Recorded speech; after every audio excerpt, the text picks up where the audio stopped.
Olá a todos, tudo bem com vocês? Esse é mais um TBT da TV aqui do Observatório da Televisão. No YouTube, inscreva-se, se você não tiver feito isso ainda, e também acompanhe na sua plataforma de podcast preferida. Eu sou o Fábio Costa, se você já nos acompanha aqui, deve me conhecer, se não conhece, é um prazer. Estamos aqui hoje para falar do nosso tema que eu já direi qual é, embora você já tenha visto na descrição embaixo, o nosso amigo Gabriel Vaca. Tudo bem, Gabriel? Tudo bom, Fabinho? Tudo que bom? honra estar aqui com você, viu? Imagina, honra nossa de te receber aqui, já Nos que você não estúdios está, de São Paulo. Isso, já que você não está sempre aqui conosco, né? Então, gratíssimo. Gratíssimo.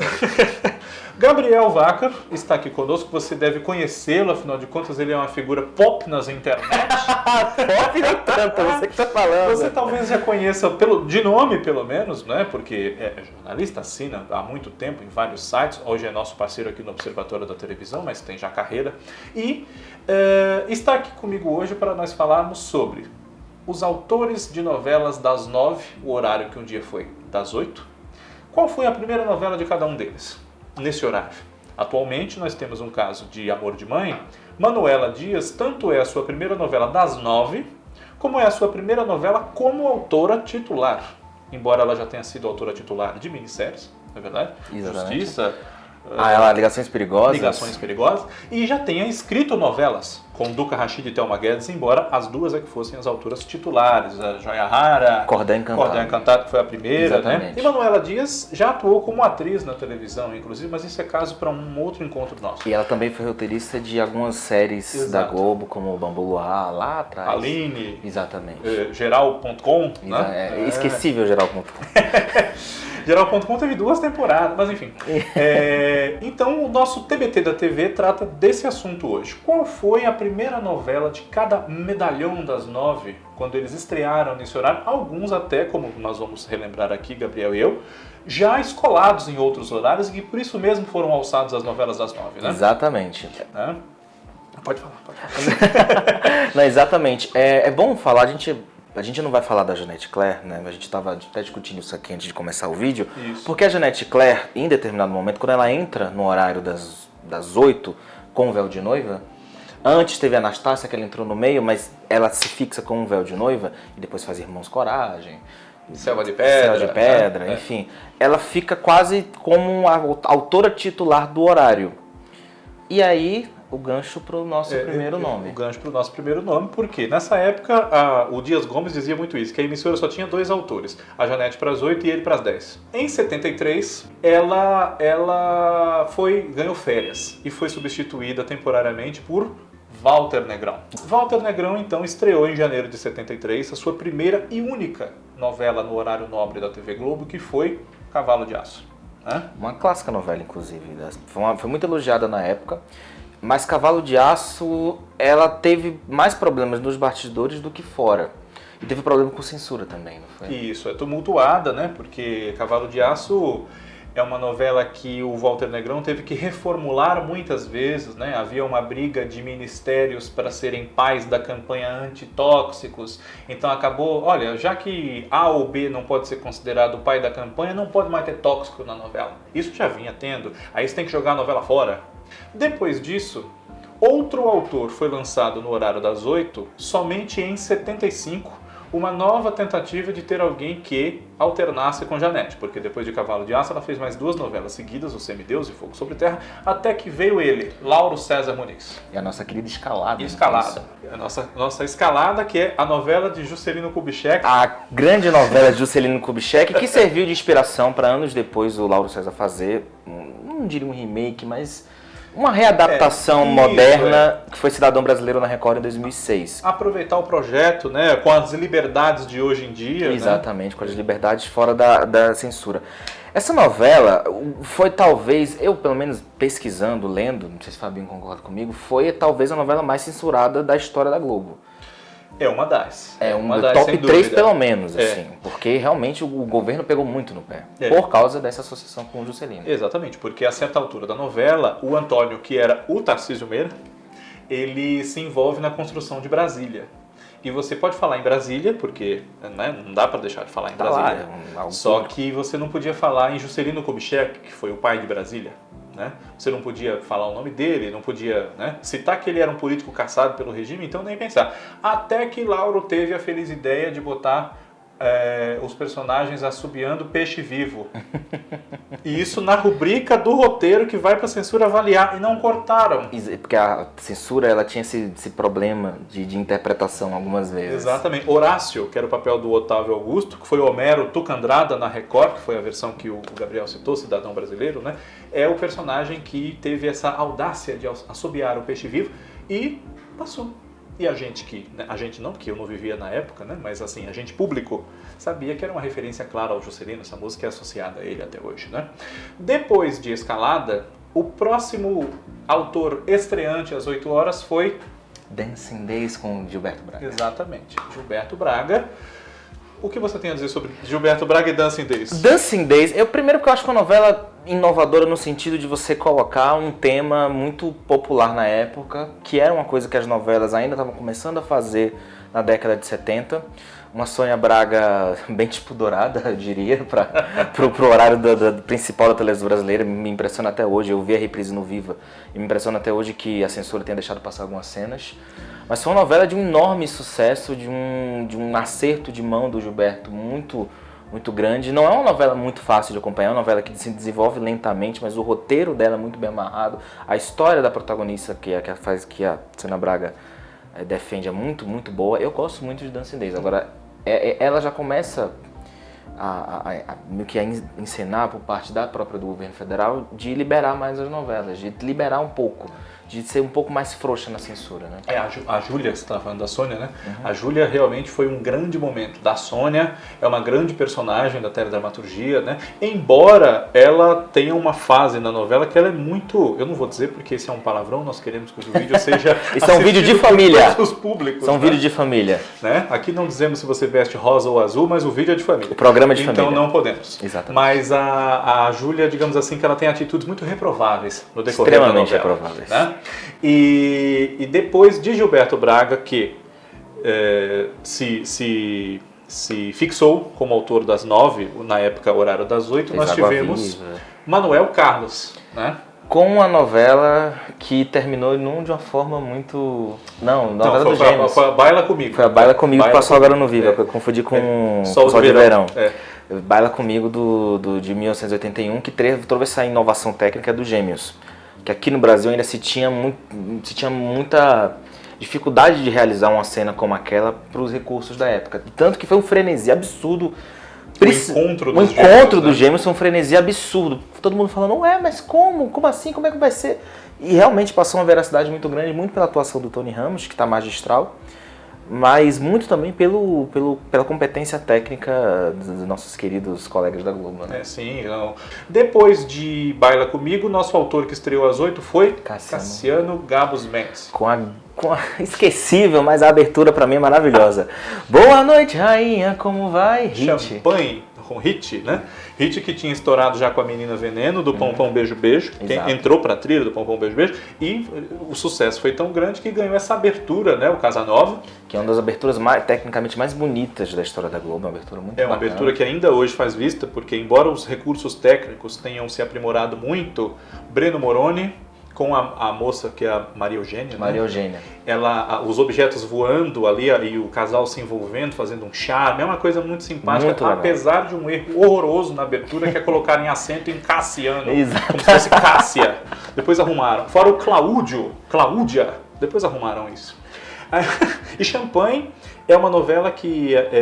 Champanhe e a novela seguinte, que nós já diremos qual é, elas são de um momento em que a Globo viveu um grande problema, que era a falta da Janete Claire, que não estava ainda morta quando Champanhe estreou. Já estava bem debilitada. Mas estava debilitada. E a vaga das 8 era dela na ocasião, só que seria um problema, uma autora que estava doente, etc., que poderia vir a faltar, se não por morrer, mas por problemas de saúde, no meio da novela do principal horário. Então eles pegaram Cassiano de grandes sucessos às 7 para ser autor das 8. E na sequência, já com Janete tendo falecido, né, e surgiu a ideia de Boni de juntar uma dupla inusitada. Diria, talvez uma das piores ideias da história da televisão brasileira. Ele juntou Agnaldo Silva e Glória Pérez para fazer nossa querida novela Partido Alto. Que, assim, na época ela fez um sucesso ok, foi bem, né? foi bem. Foi bem. Assim, era Vereda muito assistida. Vereda Tropical, tá fazendo até umas pesquisas de audiência da época, esses dias. Vereda Tropical, que era exibida no horário das 7, dava mais audiência em muitos dias, mas era uma novela bem assistida, dava mais de 60 pontos de audiência. Mas o estilo dos dois são totalmente opostos. Não casou, né? Tanto não casou que eles nunca mais fizeram nada. Tanto não casou que desfizeram a dupla, né? No meio do caminho. No meio do caminho, eles fizeram, eu diria até amizade, porque se você reparar até hoje, eles meio que não se bicam muito. O Agnaldo saiu da novela, porque ele foi, não só porque eles não se alinharam muito bem, mas porque ele foi se dedicar a um projeto que ele queria fazer na época, que era a Tenda dos Milagres. A adaptação de Tenda dos Milagres, que foi feita efetivamente, inclusive. Foi produzida, né? E no ano seguinte, justamente em meio a essa indefinição, nós tivemos, 10 anos depois de censurada, a liberação de Roque Santeiro, que é a estreia de Dias Gomes como autor de novela das 8, porque ele sempre se dedicou a horários mais tardios e a projetos como séries, e também porque mais cedo do que 10 horas a censura, que até pouco tempo existia, não deixaria que as novelas dele fossem exibidas, né? Tinha isso. Exatamente. Roque Santeiro dispensa maiores comentários. É apenas, para muita gente, não só para mim, a melhor novela da TV Globo, a melhor novela da história, etc e tal. Da história tem conversa. Se eu falar de Roque Santeiro, eu vou ficar aqui 2 horas falando. Mas quem me conhece sabe. Então nós partimos para a próxima novela de um autor que o Roque Santeiro é do Agnaldo Silva e ao mesmo tempo não é. Exato. Então nós vamos considerar a sua estreia às 8 horas com O Outro. Com aquela abertura linda do Flores em Você, do Ira. Flores em Você, exatamente. Francisco Coco em dose dupla, né? Também é uma coisa... ele imita muito bem o Francisco Coco, é impressionante. Francisco Coco. Mas o Outro não foi uma novela que as pessoas lembram, porque realmente não foi uma novela marcante. Foi uma novela, eu diria, correta. Pelo menos o que se tem de notícia da época, o que se tem de audiência, manteve uma audiência boa. O Agnaldo Silva não fala também com muito carinho, porque ele, pelo menos em entrevistas, ele diz que teve problemas para entender como é que funcionava ainda o horário das 8, para entender o público, tanto que ele só acerta alguns anos depois. É uma novela que foi acusada de plágio. Exatamente, né? Que inclusive rendeu um processo por anos na Globo. E que a autora que moveu o processo, Tânia Lamarca, ganhou, Exatamente. Né? É uma coisa complicada. E isso ajuda a gente a entender também porque em 32 anos O Outro nunca foi reprisada, apesar do seu sucesso de audiência. Exatamente. Teve um grande sucesso de audiência. E depois disso nós temos o próximo autor a estrear é só Silvio de Abreu. Com a tal de Rainha da Sucata. Com uma tal de Rainha da Sucata. Você já ouviu? É a novela que uma novela. Rainha da Sucata é apenas e simplesmente a novela que reuniu talvez o maior elenco até ali para celebrar os 25 anos da TV Globo. E as pessoas injustamente dizem que ela é fracasso porque ela foi exibida no mesmo ano que Pantanal. É. E é bom que se diga isso, Rainha da Sucata foi um sucesso. Ela volta a fazer, pelo menos, ela volta a trazer um público catalisador de massa que talvez nos anos 80, ouso dizer, só Roque Santeiro e Tieta tiveram. E que a Globo estava um pouco preocupada em perder, porque já naquele momento Pantanal estava muito bem e havia meio que uma torcida de certas áreas da imprensa para que Pantanal continuasse subindo e Rainha da Sucata caísse, mas Silvio de Abreu entendeu as necessidades do horário, fez algumas mudanças e a novela emplacou principalmente da metade para o final. Exatamente, e converteu uma comédia num grande drama, embora ela não tenha deixado de ter elementos engraçados. Exato. Porque ele é um autor também criado às 7, né?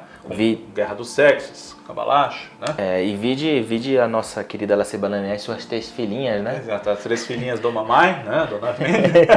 E é bom que se diga também que Rainha da Sucata junto com Renascer, a maior audiência da TV Globo nos anos 90, nesse horário. E também é uma novela que não competia com o Pantanal, porque Exatamente. Pantanal só começava quando a Rainha da Sucata terminava. Então, se você ler por aí que Rainha da Sucata perdia para Pantanal, porque as duas eram exibidas no mesmo horário... É mentira, não existe. Exatamente. E depois do Silvio de Abreu, nós temos o Benedito Rui Barbosa, propriamente, estreando... Aliás, a Glória Pérez a gente pode considerar a partir do alto. Mas aí o Benedito estreando, enfim, às 8, como ele queria, com... Renascer. Que foi novela do Jequitibá Rei, como devia ser chamada, né? Estrelando na primeira fase o Leonardo Vieira e a Patrícia França, num papel, acho que talvez o mais marcante da carreira de ambos. Tanto que eles não tiveram tantos papéis assim, talvez em Sonho Meu, Logo em seguida o grande sucesso rendeu a eles o casal de Sonho Meu, né? Mas nada muito grandioso, talvez, dê pra comparar também com algumas novelas que ele fez na Record, Prova de Amor e Mutantes, mas um grande sucesso dos dois, uma novela muito forte, uma novela contundente, uma novela que injustamente meteram um pau na Adriana Esteves. Quem vê a reprise de Renascer fica se perguntando. Não faz sentido nenhum. Não faz sentido nenhum. A moça tá, assim, esse caso da Adriana Esteves foi bom você falar, que isso me lembra o seguinte. Quando o José Wilker fez Roque Santeiro, o Roque Santeiro, se você não viu a novela, o Roque Santeiro só aparece na novela depois de quase 30 capítulos. E ele, assistindo os colegas, ele mesmo declarou, né? Ele falou, eu comecei a ver a novela para me ambientar enquanto eu não entrava. E eu via todo mundo com alguma característica, um bordão, um tique, um negócio na roupa, alguma coisa. Então, eu pensei para mim mesmo, para eu me destacar, para eu ser o Roque Santeiro, esse personagem que me deram e tal, não sei o quê, eu preciso ser totalmente, assim, eu preciso ser invisível, porque aí eu serei visto. E foi o que aconteceu. A Adriana Esteves, talvez, eu nunca vi declaração nenhuma dela, inclusive uma época chata para a vida dela, tá? Ela ficou muito chateada com as críticas. Recusou 4x4 por causa das críticas. Ela até evita falar um pouco nisso, bastante compreensivelmente. Mas eu acredito que pela cabeça dela tenha passado alguma coisa semelhante, não que ela tenha entrado muito depois na novela, ela é a protagonista, né? Mas de não querer cair numa coisa que podia resvalar para o caricato, se ela fizesse um sotaque muito a revezar, a novela se passava na Bahia. Exato, né? interior da Bahia. Então é uma coisa que, assim, ela talvez não foi compreendida na sua criação da personagem. E só foi compreendida na reprise, porque quem assistiu a reprise realmente se pergunta, não há motivo nenhum para a perseguição da Adriana Esteves. Ela faz uma composição de ninfeta, vamos dizer assim, talvez uma das melhores da história da televisão brasileira, e ela foi quase execrada em praça pública. Né? Sem dúvida, muito, muito triste, né? E aí depois disso nós temos esse rodízio de Gilberto Aguinaldo, Maneco, Benedito, Glória e tal, e o autor que se lança 8 horas depois de tanto tempo é só o João Emanuel Carneiro. Com A Favorita em 2008. Salvo erro meu, né? Exatamente. Não tem nenhum lançamento. Aí, A Favorita é uma novela que marcou época, né? Começou com problemas de audiência, porque tinha concorrência dos Mutantes, que mudou de horário quando ela estreou, né? Uhum. Mas terminou de credibilizar o João Emanuel Carneiro como um autor que vale a pena investir, né? E a gente fica até se perguntando como é que os Mutantes ameaçou a Favorita no início. Quem tá assistindo a reprise de Mutantes sabe o que eu tô falando, eu tô acompanhando até um pouco mais de perto, porque na época eu sou novo, gente, eu era jovem, muito jovem na época dos Mutantes, eu gostava de assistir. Mas realmente A Favorita foi uma novela muito incrível, com uma vilã feita brilhantemente pela Patrícia Pilar. E que bom que a Globo tem investido mais, tentando achar mais novos atores, é uma tendência dos últimos anos. E a Manuela, por enquanto, está indo muito bem. Sim, E de A Favorita para cá, embora tenha havido muitos lançamentos de autores pela Globo, ou de promoções, entre aspas, de colaboradores, coautores para serem autores titulares, Maria Adelaide Amaral fez A Lei do Amor em 2016, mas ela não era exatamente uma novata no horário, porque ela é praticamente uma coautora titular de Meu Bem, Meu Mal, com Cassiano Gabos Mendes em 90. Coitada, sofreu. E já tinha escrito com Silvio de Abreu, A Próxima Vítima, enfim. E eu acho que paramos em lançamento de autor, no caso Maria Adelaide, e Vincent Villari, que se tornou titular às 8 com ela nessa ocasião de A Lei do Amor, e agora com Manuela, né? Porque você tem João Emanuel. Tem o Valcir Carrasco, inclusive está aqui na nossa imagem de fundo, que em 2013, depois de sucessos em outros horários, fez sua primeira novela das 9, que foi Amor à Vida. Amor à Vida. A novela do Félix. Da Bichamar. A novela da Valdirene. A novela da TT Para-Choque Para-Lama. A novela da cena linda no final, a gente tem que falar. Fez muito sucesso essa novela, apesar das reservas aí, né? Olha, Gabriel, muito bom receber você aqui. Bom demais, viu? Bom demais esse papo. Gostei muito, sou muito fã do programa, sabe disso, e estou muito feliz de estar aqui. É um papo que rende. Exato. Né? Porque junta noveleiros, vocês sabem no que dá. Se ficar um pouquinho mais longo o vídeo hoje, desculpa. Na próxima semana nós temos mais um TBT da TV. Agradeço a vocês por mais esse encontro. Um grande abraço. Tchau, tchau.